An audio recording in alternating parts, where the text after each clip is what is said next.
Hey, how's it going, guys?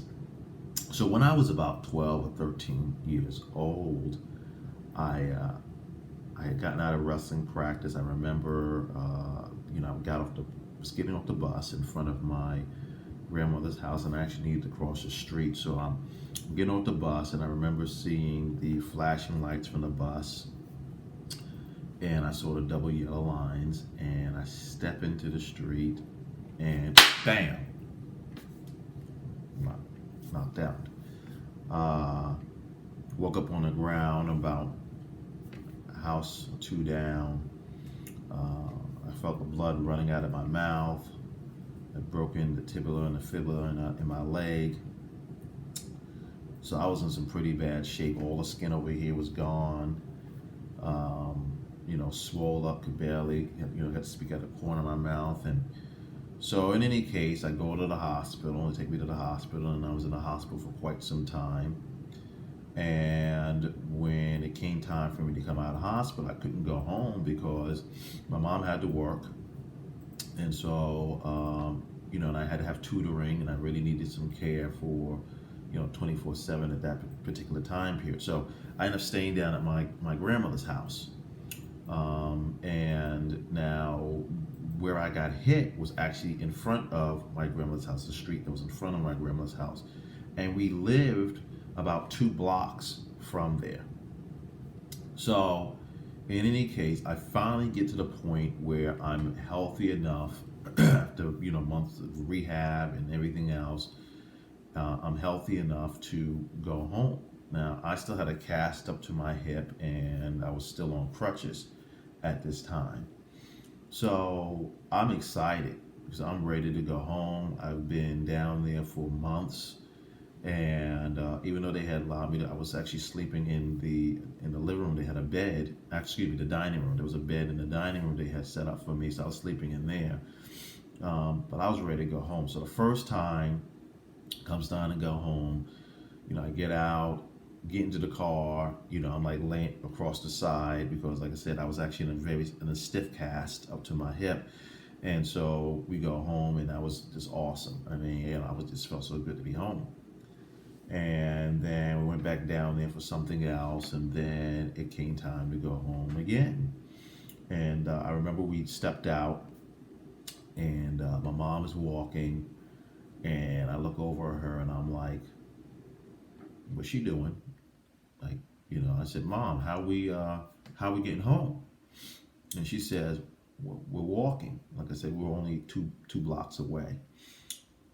And I'm like, no way. We're not doing this because it might a reminder of what happened was in my mind.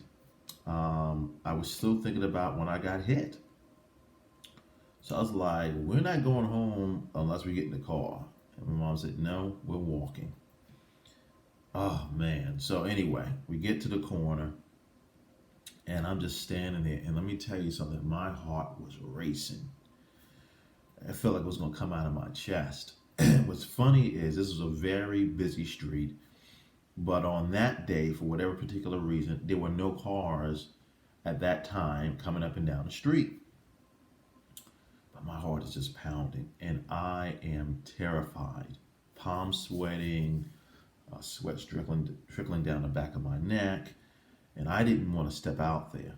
I mean, all I could think about was I got hit going across the street. Why would I want to go back out there again? Why would I want to risk my life? Because I almost got killed the last time. Why would I want to step out there again? My mom's like, come on, we're going.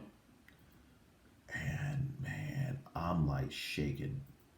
So I put the crutches down in the street, and I stepped down, and I'm like I said, shaking the whole time, but I made it across. And obviously I'm here today, so I made it home safely.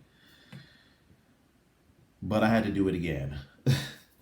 And I had to do it again, and I had to do it again, and I had to do it again, and I had to do it again until that fear was eventually gone. Now, this is a very street that I had gotten hit on. And there was a risk I could get hit again. I made sure to take extra care and looking out to make sure no cars are coming. But there was a risk, and I had gotten hit, but I knew the only way I was going to make it to my destination was I had to cross that street. And there are times in life where we get smacked. I mean, we get laid out. Things happen that are outside of our control. But we all have dreams and goals and desires for our lives. And the fact is, the only way you're going to reach your destination is you're going to have to take a step out there, even after you've been hit, even after you've been knocked down, even after you've been embarrassed, and maybe been ashamed, fallen short, and failed. You're still going to get out there and do it again. You know, there's a famous quote from Joyce Myers that says, "Do it afraid." When I had to cross that street, my heart was pounding. But I got to cross the street. And you're going to find there are incidences in your life, situations you'll find yourself in where the only way you're going to get to your destination, reach your goal, is to cross a place that might either be unfamiliar or even a place where you've been hurt before. But you're going to have to get up and do it. And do it afraid. And keep doing it again and again and again until that fear is gone. Do it until your palms stop sweating and there's no more sweat trickling down the back of your neck. Do it in spite of your fear, because that is the only way you're going to reach your goal, your destination, the desires that you have for your life. So I'm going to encourage you guys who have been knocked down, who have failed, who have fallen short, who have been disappointed, whether it's from a business, relationship, or whatever it may be in life. Get up, do it afraid, and keep doing it until you succeed. You will reach your goal. You will reach your destination, but you're going to have to take the risk.